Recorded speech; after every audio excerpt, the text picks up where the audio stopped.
God will judge with equity. Psalm 75.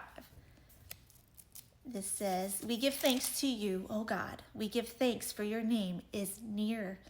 We recount your wondrous deeds. At the set time that I appoint, I will judge with equity. When the earth totters and all its inhabitants, it is I who keep steady its pillars. Selah.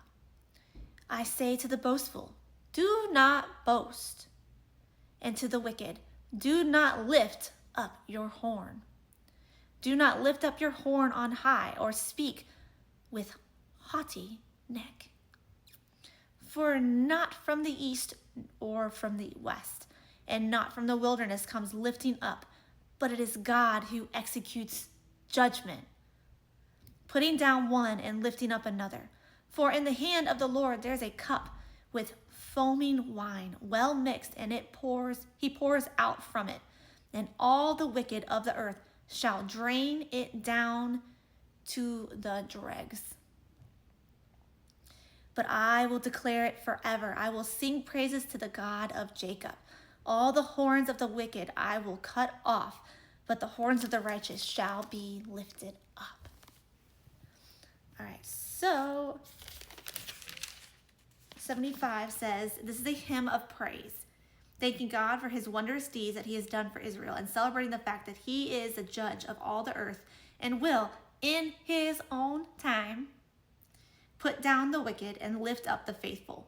There is no indication on a specific occasion for which someone wrote the psalm or the congregation sang it, but this is not surprising in lessons of faith.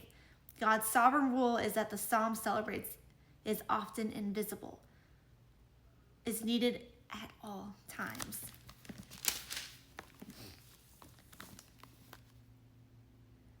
All right, and it says, lift up your horn. So the horns is a symbol of power. All right, and thus lift up or exalt. It is to make public assertion of power. God warns the ungodly not to lift up their horn and promise that he will lift up the horn of the faithful. The term lift up recurs throughout the psalm. To cut off the horns is to render powerless and to humiliate. 6:7, it says, it is God who lifts up and puts down. In this section takes up the idea of lifting up from verses 4 through 5. It makes it clear that ultimately it is God who executes judgment, putting down one and lifting up another. The lifting up here is a display of authority.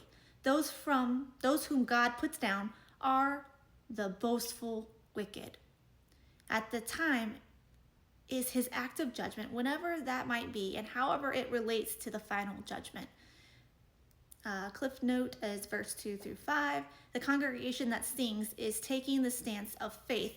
Certainly, there are many times when God's faithful people must simply await his timing and not give in to despair.